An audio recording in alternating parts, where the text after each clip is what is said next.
नमस्कार विद्यार्थी मित्रांनो, आर-व्ही-डी अकॅडमी या यूट्यूब चॅनलवर सर्वांचे खूप स्वागत आहे. आजच्या व्हिडिओमध्ये आपण 35 महत्त्वपूर्ण प्रश्न घेतलेले आहेत. हे प्रश्न पोलीस भरती, तलाठी भरती, मेगा भरती आणि पोस्टमॅन भरतीसाठी खूपच महत्त्वाचे आहेत.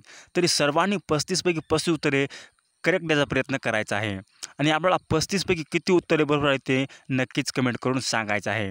व्हिडिओ आवडला एक लाईक जरूर करा आणि चॅनलला सबस्क्राईब करायचं आहे, कारण तुम्हाला अशी महत्त्वपूर्ण व्हिडिओ बघावयास मिळतील. तर व्हिडिओला सुरुवात करूया. तर या ठिकाणी पहिला प्रश्न जो असा आहे, टिंब रोजी राजाराम मोहन राय यांचा मृत्यू झाला होता. टिंब रोजी राजाराम मोहन राय यांचा मृत्यू झाला होता. तर या ठिकाणी ऑप्शन क्रमांक 1 27 सप्टेंबर 1833ला राजाराम मोहन राय यांचा मृत्यू झालेला. ऑप्शन क्रमांक 1 हे उत्तर बरोबर होईल. पुढचा प्रश्न पाहू. प्रश्न क्रमांक 2 1817 मध्ये राजाराम मोहन राय यांनी टिंब येथे हिंदू कॉलेजची स्थापना केलेली आहे. 1817 मध्ये राजाराम मोहन राय यांनी टिंब येथे हिंदू कॉलेजची स्थापना केलेली आहे. तर या ठिकाणी ऑप्शन क्रमांक 2 कोलकाता या ठिकाणी स्थापना केलेली आहे. पुढचा प्रश्न पाहू. प्रश्न क्रमांक 3 वेद हेच खरे धर्मग्रंथ आहेत व सर्व सत्य वेदामध्येच आहे असे आग्रहाने टिंब यांनी प्रतिपादन केलेले आहे. वेद हेच खरे धर्मग्रंथ आहेत व सर्व सत्य वेदामध्येच आहे असे आग्रहाने टिंब यांनी प्रतिपादन केलेले आहे. तर या ठिकाणी ऑप्शन क्रमांक 3 स्वामी दयानंद सरस्वती यांनी केलेले आहे. पुढचा प्रश्न पाहू. प्रश्न क्रमांक 4 1920 मध्ये टिंब यांनी दलितोद्धार सभा स्थापन केलेली आहे. प्रश्न क्रमांक 4 1920 मध्ये टिंब यांनी दलितोद्धार सभा स्थापन केलेली आहे. तर या ठिकाणी ऑप्शन क्रमांक 1 स्वामी सदानंद, ऑप्शन क्रमांक 1 हे उत्तर बरोबर होईल. पुढचा प्रश्न पाहूत. प्रश्न क्रमांक 5 विवेकानंदांचे मूळ नाव टिंब हे होते. विवेकानंदांचे मूळ नाव टिंब हे होते. तर या ठिकाणी ऑप्शन क्रमांक 3 नरेंद्रनाथ दत्त हे स्वामी विवेकानंदांचे मूळ नाव होते. ऑप्शन क्रमांक 3 हे उत्तर बरोबर होईल. पुढचा प्रश्न पाहू. प्रश्न क्रमांक 6 1897 मध्ये स्वामी विवेकानंदांनी टिंबची स्थापना केलेली आहे. 1897 मध्ये स्वामी विवेकानंदांनी टिंबची स्थापना केलेली आहे.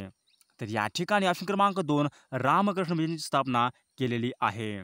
पुढचा प्रश्न पाहू. प्रश्न क्रमांक 7 डॉक्टर ॲनी बेझंट यांनी टिंबच्या कार्यामध्ये भाग घेतलेला आहे. डॉक्टर ॲनी बेझंट यांनी टिंबच्या कार्यामध्ये भाग घेतलेला आहे. तर या ठिकाणी ऑप्शन क्रमांक 4 थिओसॉफिकल सोसायटीच्या कार्यामध्ये भाग घेतलेला आहे. पुढचा प्रश्न पाहू. प्रश्न क्रमांक 8 सचिन तेंडुलकरच्या आत्मचरित्राचे नाव काय आहे. सचिन तेंडुलकरचे आत्मचरित्र कोणते आहे. तर या ठिकाणी ऑप्शन क्रमांक 1 प्लेइंग इट माय वे हे सचिन तेंडुलकरचे आत्मचरित्र आहे. ऑप्शन क्रमांक 1 हे उत्तर बरोबर होईल. पुढचा प्रश्न पाहू. खनिज संपत्तीने समृद्ध असलेला राज्यामधील जिल्हा कोणता आहे. खनिज संपत्तीने समृद्ध असलेला राज्यामधील जिल्हा कोणता आहे. तर या ठिकाणी ऑप्शन क्रमांक 2 चंद्रपूर हा जिल्हा आहे. पुढचा प्रश्न पाहू. प्रश्न क्रमांक 10 बालहत्या प्रतिबंधात्मक गृह आश्रयासाठी स्वतःचा घरचा हौद खुला करणे हे कार्य कोणत्या समाजसुधारकाचे आहे. बालहत्या प्रतिबंधक गृह आश्रयासाठी स्वतःच्या घरचा हौद खुला करणे हे कार्य कोणत्या समाजसुधारकाचे आहे. तर या ठिकाणी ऑप्शन क्रमांक 2 महात्मा ज्योतिराव फुले यांचे हे कार्य आहे. ऑप्शन क्रमांक 2 हे उत्तर बरोबर होईल. पुढचा प्रश्न पाहू. प्रश्न क्रमांक 11 स्वराज्य पक्षाची स्थापना कोणी केलेली आहे.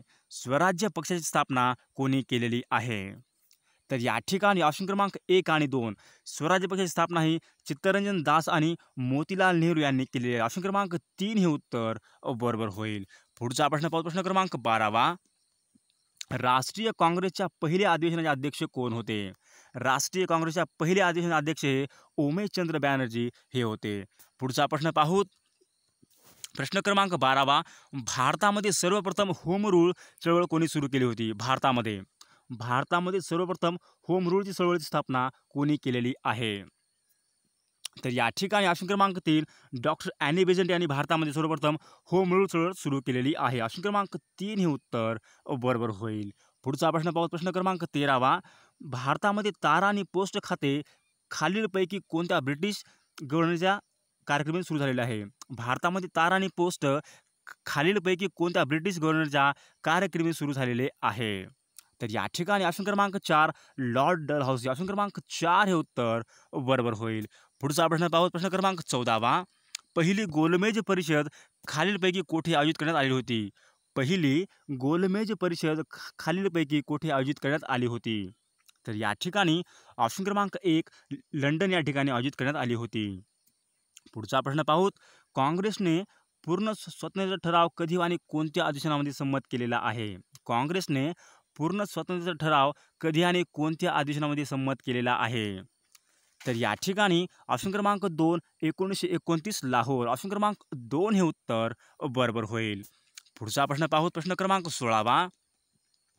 स्थानिक स्वराज्य संस्था या विषयाचा भारतीय घटनेमध्ये कोणत्या परिशिष्टामध्ये समावेश करण्यात आलेला आहे? स्थानिक स्वराज्य संस्था या विषयाचा भारतीय राज्यघटनेमधील कोणत्या परिशिष्टामध्ये समावेश करण्यात आलेला आहे? तर या ठिकाणी ऑप्शन क्रमांक 4 11व्या आणि 12व्या परिशिष्टामध्ये समावेश केलेला आहे. ऑप्शन क्रमांक 4 हे उत्तर बरोबर होईल.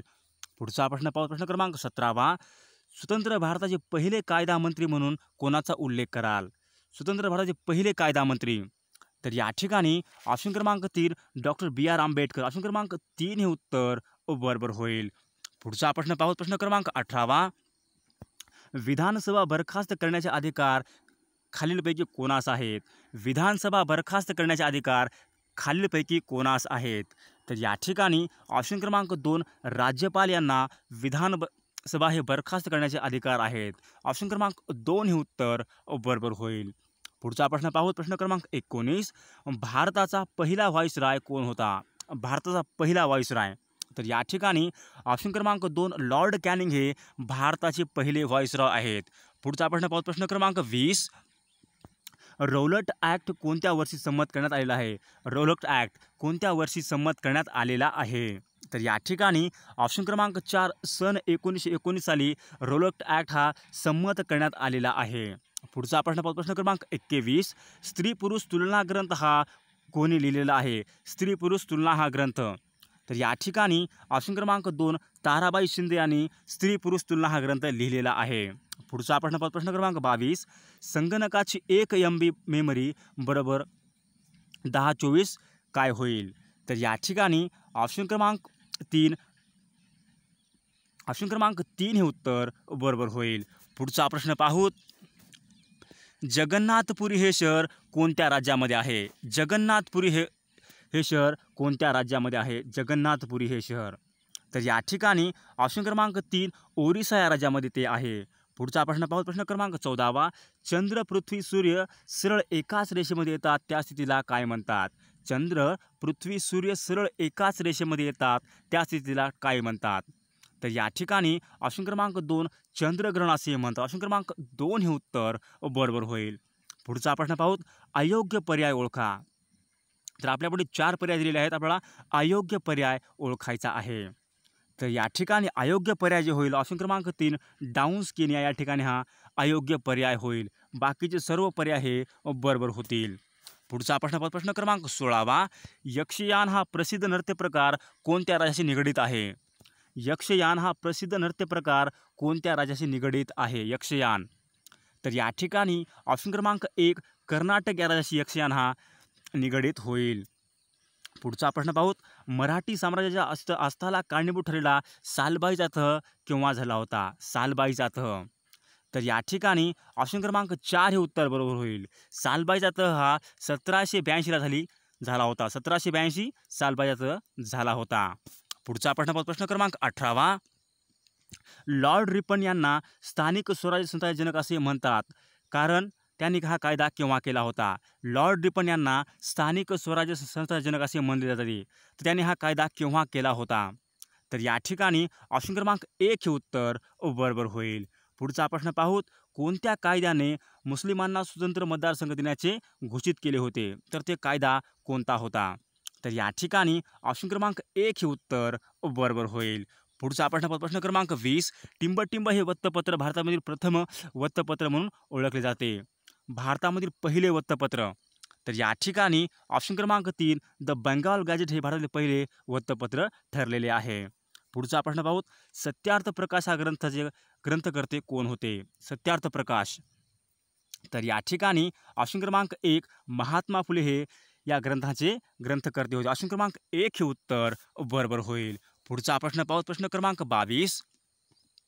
1876 मध्ये स्थापन झालेल्या इंडियन लीगशी निगडीत कोण आहे? 1876 मध्ये स्थापन झालेल्या इंडियन लीगशी संबंधित कोण आहे?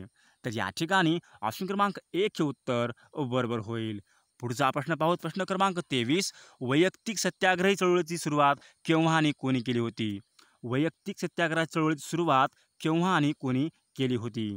तर या ठिकाणी ऑप्शन क्रमांक 2 हे उत्तर बरोबर होईल. विनोबा भावे 1940ला सुरुवात केली होती. ऑप्शन क्रमांक 2 हे उत्तर बरोबर होईल.